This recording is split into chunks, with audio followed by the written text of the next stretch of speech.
Hello friends, BSPHCL correspondence clerk की जो notification आई थी और एग्ज़ामिनेशन इसकी हुई है। फिर उसके बाद रिसेंटली कुछ दिन पहले इसकी आंसर की भी जारी की गई।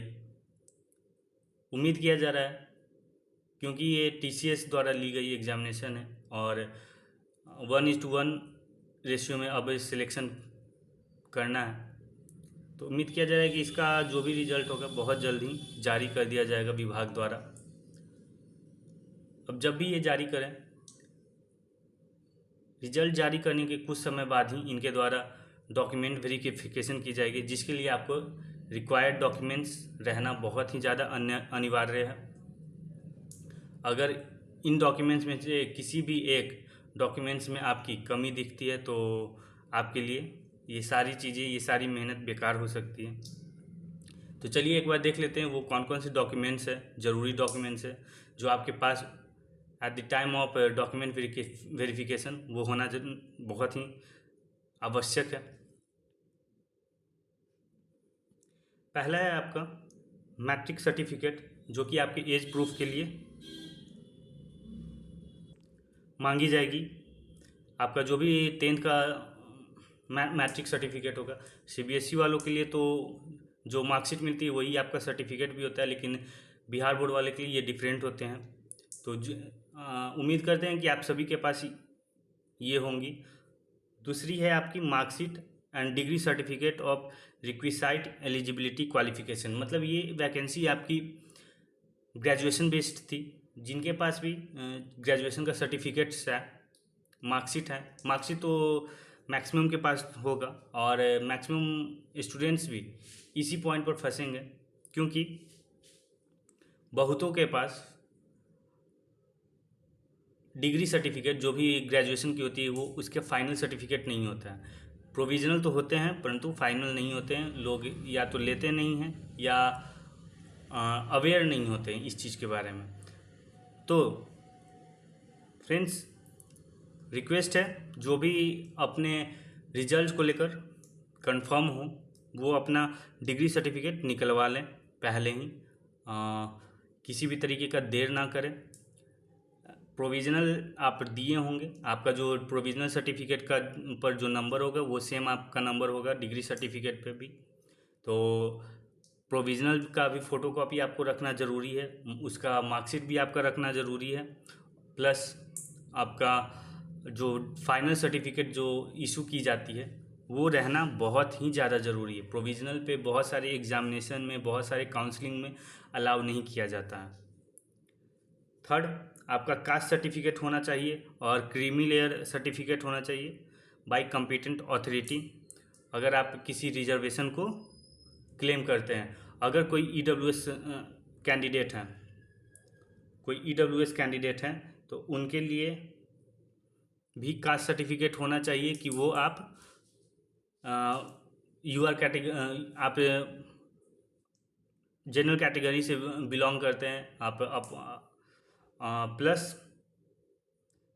EBC और OBC वालों के लिए भी जैसे उनका होता है क्रीमी लेयर और नॉन क्रीमी लेयर, उसके अनुसार भी अपना बना कर रखें। फोर्थ हो जाएंगी आपकी जो भी फिजिकली हैंडीकैप्ड हैं, दिव्यांग कैंडिडेट्स हैं, कॉम्पिटेंट अथॉरिटी मेडिकल ऑफिसर्स जो भी चेक करते हैं उनके द्वारा अप्रूव्ड सर्टिफाइड आपके पास सर्टिफिकेट होना चाहिए। कई बार ऐसा होता है आप सर्टिफिकेट बनवा कर तो लेकर जाते हैं, लेकिन आयोग अपने रेफ़र कर खुद भी रेफ़र करके किसी पर डाउट हुआ, किसी पर डाउट नहीं है, जिस पर डाउट नहीं है वो तो क्लियर कर जाएंगे, लेकिन किसी पर डाउट होता है तो वो अपने रेफरेंस के थ्रू किसी हॉस्पिटल में वहाँ के डॉक्टर से आपको रेफ़र करवाएंगे, आपको वहाँ से सर्टिफिकेट लाना होगा। फिफ्थ हो जाएगा आपका,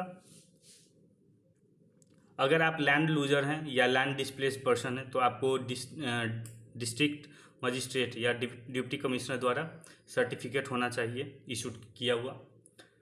सिक्स्थ हो जाएगा आपका, अगर आप EWS कैंडिडेट हैं और तो आपका कॉम्पिटेंट अथॉरिटी के थ्रू आपका सर्टिफिकेट सर्टिफाइड होना चाहिए, इशूड उनके द्वारा किया जाना चाहिए। और ये जो भी सर्टिफिकेट होंगे, पहला आपके पास 2 सर्टिफिकेट होना बहुत ही इम्पोर्टेंट है। इनका डेट, जो जिस साल में ये नोटिफिकेशन आई थी उस साल का फाइनेंशियल ईयर का आपका EWS सर्टिफिकेट होना चाहिए। और कई बार मांग की जाती है अकॉर्डिंगली कि आपका इस ईयर का भी, वैसे इसको ज़्यादा तो नहीं देखा जाता है, पर इस ईयर जो करंट ईयर चल रही है जिसमें आपकी DV होती है उस ईयर में भी डिमांड कर दी जाती है। ऐसा बहुत से काउंसलिंग में देखी गई है। तो जो भी कैंडिडेट्स हैं इसके बारे में अपना अवेयर रहें पहले से ही।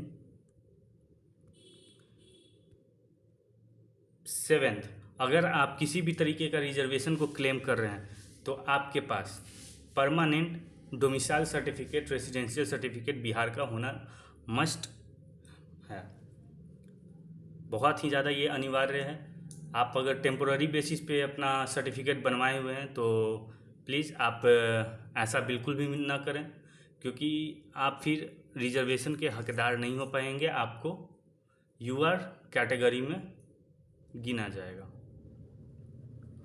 तो आपके पास एक परमानेंट डोमिसाइल सर्टिफिकेट बिहार का होना चाहिए।